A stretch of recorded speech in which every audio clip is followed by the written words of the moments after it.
Jack, clean sheet and a goal. That's a good day. Yeah, pretty good afternoon as well. Yeah, obviously been a long time coming from our point of view. But we've stuck at it. Obviously we're disappointed with the way things happened last week, and obviously the manager being sort of getting the brunt of our bad performances and results. But we can't dwell on that for too long now. It's about the next game now. We obviously came into the new game. Skip and Dave were brilliant us in the week. It's all about now. We can't affect what's happened in the past, and today was definitely a good start to hopefully build on. Yeah, you can feel sorry for the manager who's departed already, but when you've been in this situation before, there's not much you can do other than go out and just try and get 3 points. Definitely not. No, and we felt a little bit guilty the way things did happen, but like you said, there's no sort of feeling sorry for ourselves in the group. We had a task to do today, and ultimately we've come and done that, so we can be proud of ourselves for that. But we've got to make sure that's the first of many. Obviously, your first job is keeping the ball out, and Jamie coming out to make a few saves, but he must have been extremely pleased with the way the back 3 and 5 and Jamie coming all dealt with what Portsmouth threw at you. I think so, yeah, definitely. Obviously, Jamie's had a bit of a tough run in the last few weeks with all the shots on target. Feel like we're going in, and he doesn't deserve that because it's not down to him. We've got to do better in front of him to stop those chances. And yeah, he made a couple of brilliant saves today. One off the line that I remember quite clearly. That was unbelievable to keep it at 2-0. Otherwise, if that goes in, it's a nervous last 10 minutes, isn't it? So he's massive for us, Jamie. Great keeper, and we're really happy for him to get the clean sheet. And mentioned it to Learned and everything, but Conor Grant missed that chance, and did you dig him out of the hole a little bit? Well, a little bit, obviously. When you're on the run that you're on, you sort of, those little chances that don't go in, you sort of those negative thoughts start to creep in the back of your head, like, will we live to regret it? We sort of had it last week against Fleetwood.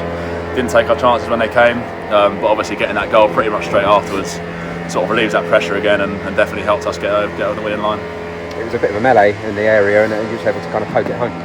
Yeah, I can't really remember what happened too clear, to be fair. A bit of a blur. I know me and Woz were both scrapping around trying to kick it in the goal ultimately. And yeah, luckily it just fell to me in the right spot, and I managed to get something on it and beat the keeper. And held out. I say held out, probably not the right expression, because we've obviously all watched MK Dons on the wrong end of results, but I'm reasonably confident that it was going to end like that because it just repelled them. Yeah, it felt good out there. Obviously, it was tough work. Always going to be coming to a place like Fratton Park, holding on to a lead. But no, I felt solid in our shape. We all knew what we were doing. There was no grey areas. Skip and that made it clear throughout the week what our jobs were, and I think we stuck to them to a man. So ultimately got the rewards for that. What has Dean Lewington, David Martin? I imagine they haven't had time for too much, but just little tweaks here and there. Yeah, just little things. Obviously, like you said, there's not been any time at all with the game on Tuesday as well. There's been no time really on the training pitch to get any ideas across. And when you come to places like this, it's just about doing the basics well. Everyone doing their job, sticking at it, sticking as a team. And I think you saw that as the fans today. Stuck at it. Things weren't pretty all the time, but we managed to get through it, and it was relatively comfortable in the end.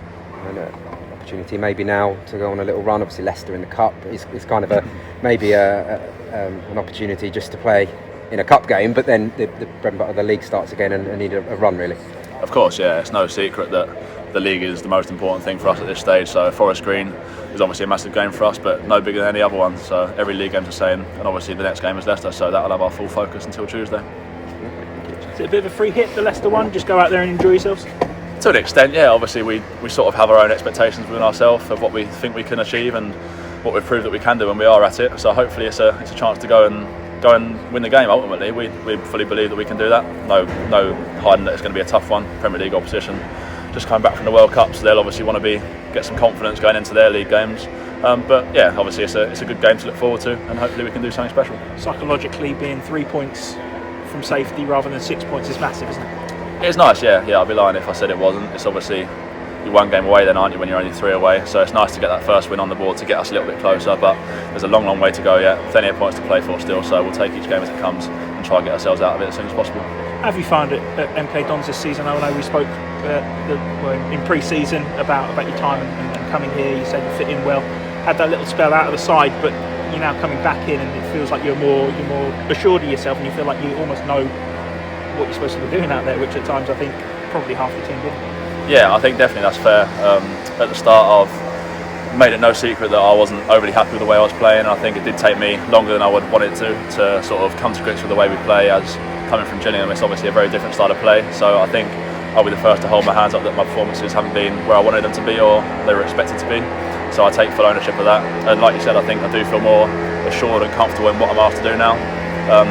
Obviously played in the last few games and felt like I'm starting to come into my own a little bit more. So hopefully I can stay doing that, keep playing well and stay in the team and get us up the table. Having spoken to Liam about you a few weeks ago, he said that your decision making and the sort of thought processes you're having to go through almost doubled, tripled in what you're having to do. I mean, that's a huge change in what you've alluded to there from what you were doing at Germany. Yeah, I make no excuses. Obviously, as a footballer, you're expected to make these changes. Very rare that a player will stay at a team his whole career, so you have to adapt to managers and different styles. And I was obviously the one that decided to come here, so that's all down to me. I was excited to come here. I enjoy the way we play. Like we just said, it's just taking a bit of getting used to it. Obviously I would have wanted it to happen a lot sooner and maybe I could have helped out a bit more, but that wasn't to be, so all I can do now is focus on the future and keep doing my job.